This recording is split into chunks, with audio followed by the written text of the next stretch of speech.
से उसको समझिएगा जो है, आपकी अगर कोई विसंगति, कोई समस्या, कोई दोष आपकी मूल कुंडली में आ रहा है, फिर आपके चंद्र कुंडली, सूर्य कुंडली में भी आ रहा है, फिर आपने अचानक दिखा ली वर कुंडलियों में भी आ रहा है, ये सब जगह आ रहा है, तो यह दृढ़ मूल कर्म हुआ। उसका समाप्त करना बहुत ही कठिन हो जाता है। कैसे, फिर मैं दोहरा रहा हूं मैं, आपने मूल कुंडली में देखा कि यह समस्या आपके मतलब पंचम भाव में पुत्र वाले संतान पर हम लोग करते हैं कि संतान का आपने देखा कि पंचम भाव दूषित है, उसका कारकत्व तो गुरु भी दूषित है, ठीक है ना, कारक भी वो दूषित हो गया और वो भी हो गया, पंचमेश भी दूषित है। अरे बाप रे, तीनों हो गए। फिर आपने कहा कि अच्छा देखता हूँ क्या चंद्र कुंडली में क्या चल रहा है, चंद्र कुंडली में भी देखा कुछ न कुछ समस्या बनी हुई है। फिर तीसरा आपने सूर्य कुंडली बनाई, सूर्य कुंडली में भी ये समस्या बनी हुई है पंचम भाव का। बाप रे, फिर आपने क्या किया कि पंचम भाव का जो वर कुंडली है सप्तांश, उसको खोला, वहां भी समस्या दिख गई, ठीक है ना। ये दृढ़ मूल कर्म हो गया। फिर आप कहेंगे भैया मैं तो हाथ जोड़ता हूँ, संतान की संभावना आपकी बहुत न्यून है, ये कोई ऐसा काम किया आपने कि यह जो है कभी किया हो, कि संतान इस समय नहीं दिख रही है, और ऐसे अगर होगी तो आपको जीवन भर कष्ट देती रहेगी, इतना कष्ट देगी कि आपको लगेगा कि यह संतान का न होना चाहिए, इस संतान का न होना चाहिए। और अच्छा क्या हुआ था ना कि बार भीष्म पितामह जो, जब आप लोग भीष्म पितामह का नाम सुना होगा आपने, भीष्म पितामह जो है बाढ़ सैया पर लेटे हुए थे, ब्राह्मण के मस्तिष्क में प्रश्न आया कि मैं तो जीवन भर जो है अपना पूरा त्याग कर दिया, सिंहासन का परित्याग कर दिया, सब कुछ करता रहा, आज ये भोग क्यों हुआ। आप लोगों से पूछते थे, ऋषि मुनि सब आते थे कि भीष्म पितामह युग पुरुष थे, अपने पूरे पृथ्वी पर उनका मान था कि इतना बड़ा उसने शपथ लिया, कौरव कुल का जो अधिष्ठाता हो सकता था, सम्राट हो सकता था, वह जो है छोड़ करके खड़ा हो गया, अलग जगह चला गया, उसने ऐसे काम किए। तो मतलब सम्मान में लोग आ रहे थे आरती मिलने के लिए, कोई जवाब नहीं देता। कृष्ण ने कहा कि मैं आपको बताता हूं ये क्यों हो। दो कार्य आपने ऐसे किए, एक इस जन्म में, एक पिछले जन्मों में, जिस कारण से आपको बोलना। उन्होंने कहा कि इस जन्म में क्या किया। उन्होंने कहा कि इस जन्म में जब एक स्त्री की लज्जा लुटने वाली। देखिए आप लोग जान लीजिए, ज्योतिष में स्त्रियों के बारे में बहुत महत्व दिया गया है। स्त्रियों के प्रति किया गया अपराध जो है आपको बहुत ही तकलीफ देता है, इस जन्म में नहीं अगले जन्म में, और उसका परिमार्जन बहुत कम हो पाता है। अब बहुत तरीके होते हैं, आगे जो उपाय चर्चा करें कैसे कैसे होता मैं आपको बताऊंगा कि कैसे कैसे परिमार्जन हो सकता है। लेकिन उसकी जब एक लज्जा लुटने वाली, जो पांचाली द्रौपदी का चीरहरण होने वाला था, आप वहां बैठे थे, आप बोल सकते थे, सारी शपथ भूल जाते, लेकिन ये कष्ट आपको नहीं झेलना पड़ता। तो भीष्म ने कहा, हाँ, उन्हें एहसास हुआ कि यह गलती मैंने की थी, मुझे खड़े होकर के इसका प्रतिकार करना चाहिए था, विरोध करना चाहिए था। उनका दूसरा क्या किया, उनका जब पिछले जन्मों में मैं ले जाता, एक जन्म गया पिछले, कोई पाप नहीं किया था, दूसरे जन्म में गए नहीं पाप किया था, तीसरे जन्म में जब सात कहे कि महाराज जी मैं चलना चला जा रहा हूं, कोई पाप नहीं किया है, मैंने सातवें जन्म में उनको दिखाया, पिछले सातवें जन्म में। ऐसी कथा है। उन्होंने एक सांप जो है पड़ा हुआ था, वो जा रहे थे, उन्होंने सांप को उठा कांटों की झाड़ी में, घायल सांप कांटों की झाड़ी में फेंक दिया। वह सांप, उस सांप की उस कांटों में पड़े वेदना से, तो यह वेदना जो थी जो है उनकी, वह उसका फल भीष्म को झेलना था।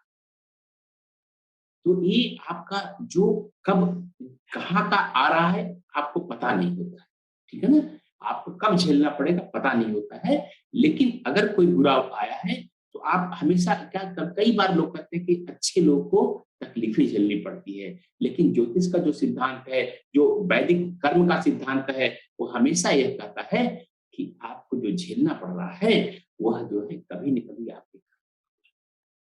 तो ये बात समझने की बात, उस कर्म का परिमार्जन आपने नहीं किया, उसको नकारा नहीं, उसको शून्य नहीं, ठीक है ना। तो दृढ़ का देखने का एक तरीका ये है।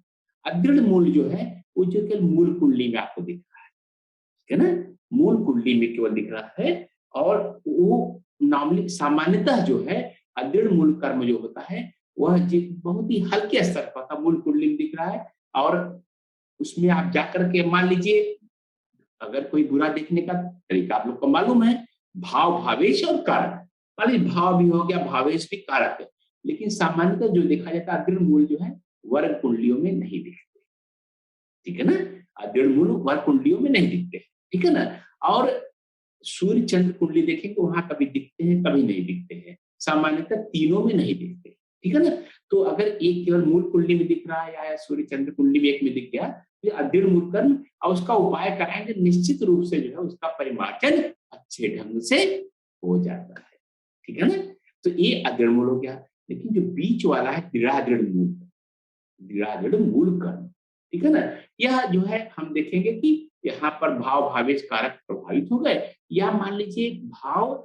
अच्छा, एक और आप लोगों ने जो है पढ़ा था जो है कि भावात भावम, भावात भावम आप लोग को याद होगा, ठीक है ना? भाव भाव सिद्धांत बहुत अच्छा सिद्धांत आप लोगों ने अच्छे से आप लोग को पढ़ाया गया था, आप लोग को स्मरण भी होगा, ठीक है ना?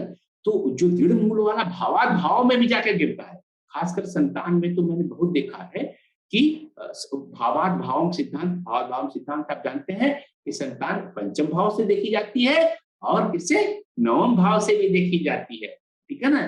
तो पंचम भाव नवम भाव दोनों से देखी जब जाती है, तो अब दृढ़ मूल कर्म में ये भी देख बड़ा सामान्य सिद्धांत है और अंतर बार मैंने देखा है कि वह जो है दोनों जो है भाव भाव से, मान सप्तम भाव में आपके दाम्पत्य जीवन की समस्या दिख रही है, तो सप्तम सप्तम लग्न पर भी समस्या दिखेगी, ठीक है ना? इसीलिए जब कहते हैं कि अगर द्वादश जो है तो दूसरे भाव और द्वादश भाव दोनों में वैसे ग्रह आ जाते हैं, तो क्या करता है, खासकर मंगल और शनि में ऐसा देखा गया है, सप्तम भाव को अपनी दृष्टि से उसको भी पीड़ित करता है, ठीक है ना? तो ये आपको बहुत ध्यान से देखने की बात है कि कैसे कैसे हम देख सकते हैं। जितनी गहनता में जाएंगे, जितनी गहराई में जाएंगे, उतना ही आप डिसाइड कर पाएंगे, विवेचन अच्छे से कर पाएंगे कौन सा है। अब दृढ़ादृढ़ मूल कर्म जो है, जो दोनों के बीच का है, अगर उसको अगर आप देखेंगे तो उसमें क्या होता है कि यहाँ तो दिख गया है आपका, लेकिन वो आगे वर्ग कुंडली में सबसे बड़ा मैं देखा हूं कि जो दृढ़ मूल कर्म होता है वर्ग कुंडली में जरूर दिखता है, या भावात भाव में। तो ऐसा भी आप नोट कर सकते हैं, समझ सकते हैं कि अगर कोई जो है कर्म आपको कोई दोष है, कोई समस्या है, अगर आपको मूल कुंडली में, मूल भाव में, भाव भावेश कारक में दिख रही है और फिर वर्ग कुंडली में भी दिख गया और भावात भाव के सिद्धांत से भी दिख गया, तो फिर वह या तो दृढ़ मूल कर्म हो गया, दृढ़ मूल कर्म हो गया। अगर आपको वर्ग कुंडली में नहीं दिख रहा है और अगर आपको उसमें भी नहीं दिख रहा है, भाव भाव में नहीं दिख रहा है, तो आप मान के चले कि वो अदृढ़ मूल कर्म ही है। और जब भी दोष विवेचन करें, आगे जब हम लोग गहनता में जाएंगे, अच्छे से देखेंगे, इसको जो है बहुत अच्छे से देखेंगे, तो उपायों के जब करने का उस पर प्रैक्टिकल अपना सब व्यवहारिक रूप से समझेंगे, तो ये समझ में आएगा कि हमें कितना तक उसको समाप्त कर सकते हैं। तो वहां पर जब समाप्त जब देखेंगे तो चंद्र कुंडली भी देखना आवश्यक हो जाती है, सूर्य कुंडली भी देखना आ जाती है, तीनों लग्नों को बहुत अच्छी तरह से देखना आवश्यक हो जाता है जब हम कोई उपाय सुझा रहे हैं। एक और बात ध्यान रखिएगा, लग्न देखिए इसके अलावा और भी बहुत सारी बातें होती हैं। तो लग्न, बाकी लग्न हो रहा, लग्न ये लग्न वो लग्न, बहुत सारा को पढ़ाया भी गया है, बहुत सारे नहीं पढ़ाया गया है, उनको उपायों के लिए देखने की जरूरत नहीं होती है। जब भी उपायों का विवेचना करेंगे, वो विश्लेषण करेंगे, तो हम जो है लग्न कुंडली, चंद्र कुंडली और सूर्य कुंडली इसी क्रम में देखते हैं, ठीक है ना? और फिर वर्ग कुंडली देखते हैं, उसकी गहनता